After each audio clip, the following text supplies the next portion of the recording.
What's going on, everybody? Welcome back to GmiasWorld, and finally I gotta go ahead and say thank you to EA Sports. I know a lot of you guys are like, yo, F you, you guys owe us this, like, what are you doing, EA? But it was really good to go ahead and get my level maxed out.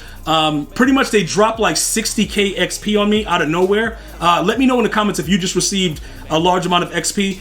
Like I told you guys, I thought it was anywhere between like 75 and 100k. They dropped 60k on me, and then we maxed out instantly, so it's like, all right, cool. Like, it's the end of this format with the field pass. So for me, it's like, all right, it's still a done deal.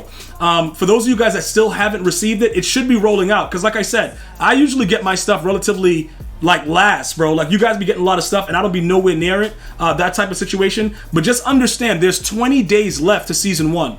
So you still have a lot more time. For those of you guys that are stuck in completing all the field pass and all the things that I've put out about maxing out the levels that have helped you guys got to just grind. But I'm letting you guys understand, still to this day, a lot of you don't really realize the field pass whole program is completely different than previous level ups, right? If you don't see anything in any of the field passes that count for XP, no matter what you do, you're not going to get XP. So if you're new to Madden 23, it doesn't work like Madden 22 if you're just watching this video. You have to go through this and you have to look at every single thing that's available in this and all of the other field passes in order to be able to, max out your MUT level. There's realistically no other way for you to do it. So when you go through it, like sometimes with competitive, they'll give you XP with certain things, but we already maxed out for these 2 weeks, so that's done until next week. But it'll tell you when you're gonna get XP.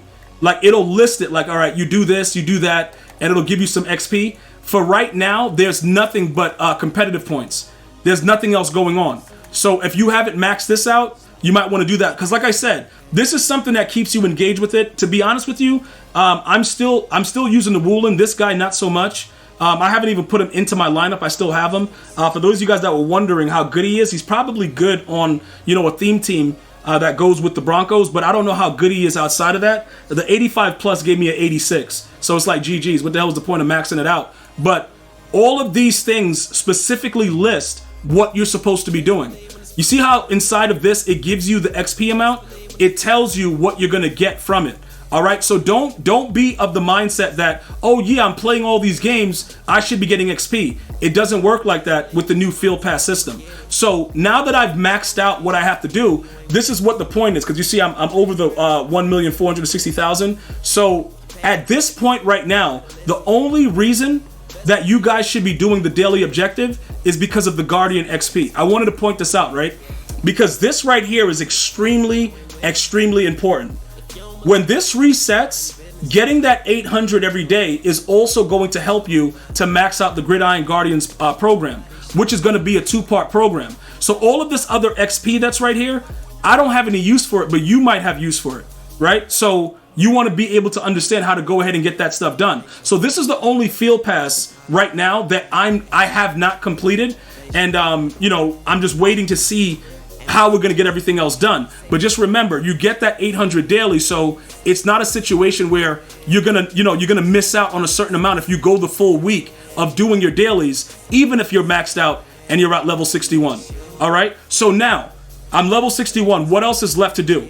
Okay, this is where it gets very interesting, guys. The team building process and everything else that goes on within the game, you're going to have to understand right now the meta is man coverage. So I've been getting a lot of questions about, okay, G, now that you got all of that done, you don't even really need to play online for the rest of this week because, like I showed you, the competitive pass is fully, done, and now our actual MUT level is done. Okay, this is where you start focusing on what you want to do for your team. So I'm going to give you guys this breakdown because you guys have been asking about it. Yo, G, why Raiders over the Legends?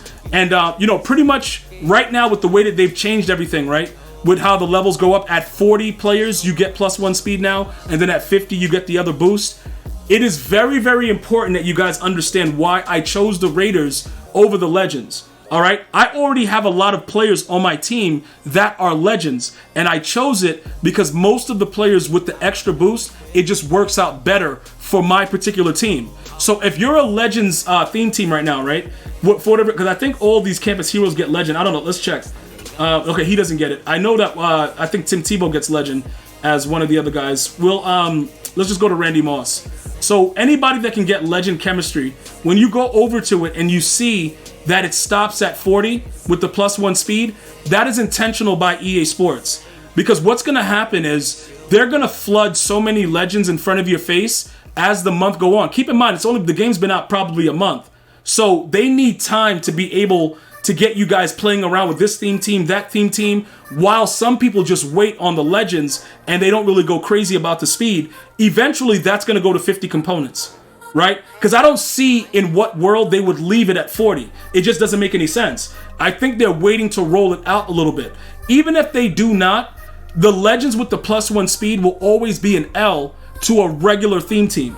Because the one attribute that always means more than anything else in any Madden is speed. And don't let anybody fool you about that. So, with everything else that's going on, since I've already done everything as far as grinding within the game, it gives me a chance to look at certain things, certain abilities. Are these abilities good? Are they working? Like, for instance, we just labbed in with the Deep In Elite, right? Now, the Deep In Elite, for some reason, like I said, like, Deep In usually works with Deep Out. And deep out is just, whatever. Like when you use it with Parham, it's usually a glitch or whatever. But I gotta be totally honest, when you play somebody that has abilities on their corners, these abilities don't really matter as much. So now that I'm, sitting back and trying to figure out what's going on, a lot of you guys that have questions about it, I can pretty much tell you, if you have Deep In or Deep Out Elite, it's primarily the same thing. If you play somebody that has like an inside shade or a deep KO, your guy's not going to catch the ball. They're just not going to catch the ball. But I will tell you this, I've seen enough with Deep In to know that it sucks, right? So if you're going to use something, I would recommend Deep Out. All right, that part I'm clear with. Even with the fact that short in and short out are so good, it becomes very, very difficult when you play someone, right? This is the only time, right, that I would tell you to go short in.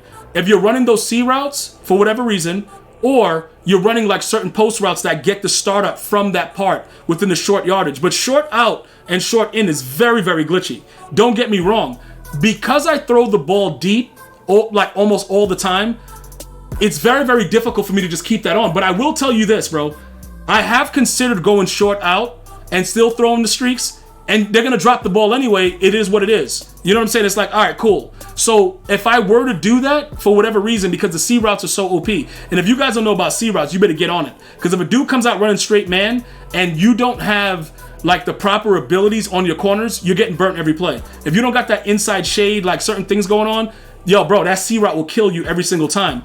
And it usually is activated from short out or short out is pretty much what they use. Short out, short in, whatever. It's usually the short version of it because they get that step in and they're gone. So you guys got to get focused on that as well as far as abilities go. But that's ultimately what I would give you as a tip. You guys have to go out in game and start experimenting with inside shade, the mid KO. These are the abilities right now that are very hot in the game, and I just want to make sure you guys are aware of it. We were labbing it all day today. It definitely makes a difference. This is the only way for you to get knockouts. Inside shade, medium route KO, these things are a necessity. All right, so as you guys go through with your team, if you've already gone through your max field pass and stuff like that, start looking at the abilities themselves and let's get some information together so I'll put a video together based on the insight you give me and what I see about what the real best abilities are and what's really going crazy in Madden 23 Ultimate Team right now. Again, if you have not received all of your XP, drop me a line in the comment section and let's see what we can do about it. I'm going to see you guys and girls next time. You have an unbelievable day. Until next time, one love, y'all.